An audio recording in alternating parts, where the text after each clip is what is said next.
Kita butuh pengawasan. Kita butuh kritik. Jangan berhenti kritik. Tidak boleh ada yang merasa lebih kuat dari hukum. Kriminalisasi Abraham Samad ini bukan zamannya lagi. Saya Novel Baswedan menolak kriminalisasi terhadap Pak Abraham Samad. Saya Oki Madasari, saya percaya pada integritas Abraham Samad. Saya menolak dan melawan kriminalisasi pada Abraham Samad. Saya Ferry Amsari, menolak segala upaya yang berupaya mengkriminalisasi Abraham Samad. Lawan.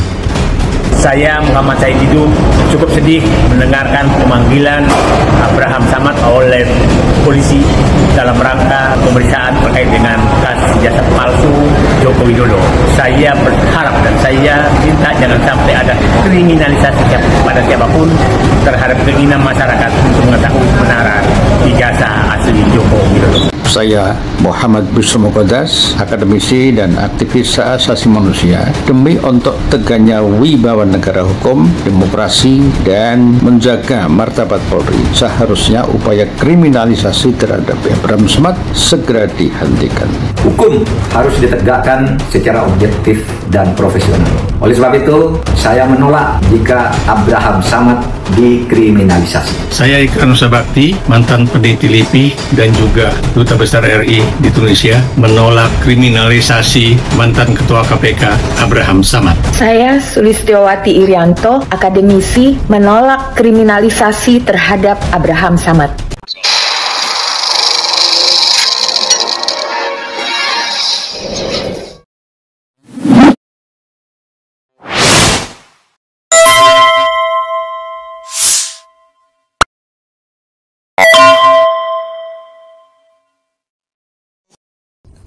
Assalamualaikum warahmatullahi wabarakatuh. Kenapa saya katakan aneh? Presiden Prabowo sendiri menyiratkan, nanti saya kutipkan video lengkapnya kepada kawan-kawan, menyiratkan dukungan kepada Abraham Samad. Di samping tokoh-tokoh tadi yang menolak, yang melawan kriminalisasi kepada Abraham Samad. Tapi pertanyaan kita, kenapa termul-termul ini kok seberani itu? Atau saya katakan lagi, kenapa kepolisian kok berani memproses Abraham Samad? Bahkan pendukung berat Jokowi sendiri pun seperti Immanuel Ebenezer yang dikenal dengan Noel, itu juga bersama Abraham Samad katanya. Karena saya orangnya kritis tetap, gitu. Dan saya akan selalu bersama mereka yang berjuang. Dan saya akan menyampaikan ke tempat ini bahwa saya bersama Abraham Samad. Ya, dan kriminalisasi yang dicari-cari kepada Abraham Samad ini di tengah sorotan dunia kepada Indonesia yang selama ini mempergunakan hukum untuk membungkam kebebasan berpendapat. Baru aja masuk dalam daftar pemantauan dunia karena pemerintahnya dianggap membatasi ruang kebebasan sipil. Dan sebagai praktisi hukum, dan kemudian bekas mantan ketua KPK, dan juga ahli hukum, Abraham Samad selesai diperiksa di Polda Metro Jaya menyatakan dengan pasti, ini adalah upaya untuk pembungkaman, upaya untuk mempersempit ruang demokrasi. Kalau saya katakan ini bukan hanya mempersempit, tapi meruntuhkan demokrasi Indonesia. Yang jelas intinya sebenarnya, kalau kasus ini terus di-blow up, ya, dikapitalisasi oleh penyidik, dan dipaksakan, maka ini adalah sebuah bentuk pembungkaman terhadap kebebasan berpendapat dan berekspresi.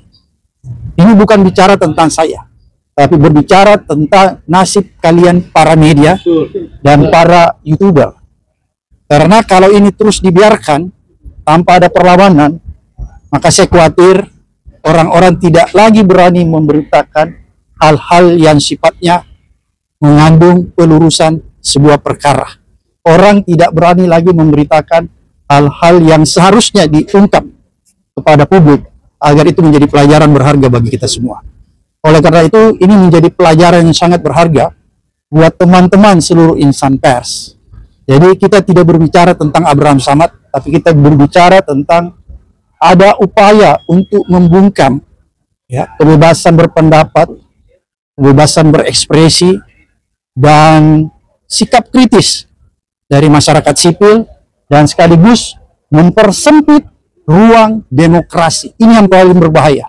Karena kalau ini terjadi, maka saya khawatir negara kita mengalami kerusakan demokrasi yang begitu parah. Dan yang menyatakan dukungannya kepada Abraham Samad ini adalah orang-orang yang waras, termasuk Prabowo. Kenapa saya katakan mereka orang-orang yang waras? Mereka tahu Abraham Samad ini dikriminalisasi. Kenapa Abraham Samad dikriminalisasi? Baik, saya jelaskan dengan sangat singkat dan to the point saja.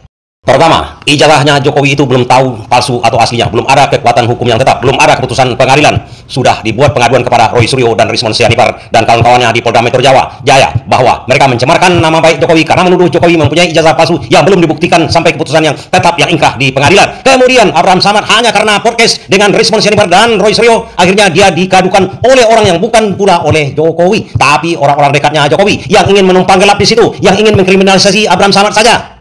Saya ulangi lagi, belum ada kepastian ijazah palsunya Jokowi atau asli. Kedua, pencemaran nama baiknya Roy Suryo dan Rismon Sianipar belum terbukti di pengadilan. Sudah dikadukan orang lagi yang hanya berwawancara dengan Rismon Sianipar dan Roy Suryo. Ini alangkah repotnya nanti. Dan juga nantinya kalau Abraham Samad diwawancarai oleh orang lain, oleh pers, kemudian pers itu bisa juga dikriminalisasi karena mewawancari Abraham Samad yang mewawancarai Roy Suryo yang dikadukan oleh Jokowi. Apa tidak hancur negara kita? Gila negara kita ini. Polisi pun memproses hal itu. Seharusnya yang mengadukan itu dimasukkan. Kemudian polisi yang memeriksa, yang menaikkan kasus itu menjadi penyidikan, itu harus diperiksa juga. Apanya diperiksa? Kalau aparat itu ilmu hukumnya sampai di mana? Kalau yang melaporkan langsung aja dipenjara. Nah, setelah itu kejadian, Prabowo pada hari ulang tahun RI kemarin menyiratkan dengan pasti dukungannya kepada Abraham Samad. Ini suatu kabar gembira kepada kita. Di balik itu ada kabar buruknya. Saya katakan kita gagal sebagai negara merdeka. Kita akan berhasil sebagai negara merdeka kalau rakyat kita sejahtera. Karena itu, marilah kita bekerja sama. Kita berbeda-beda boleh, tapi satu tujuan kita.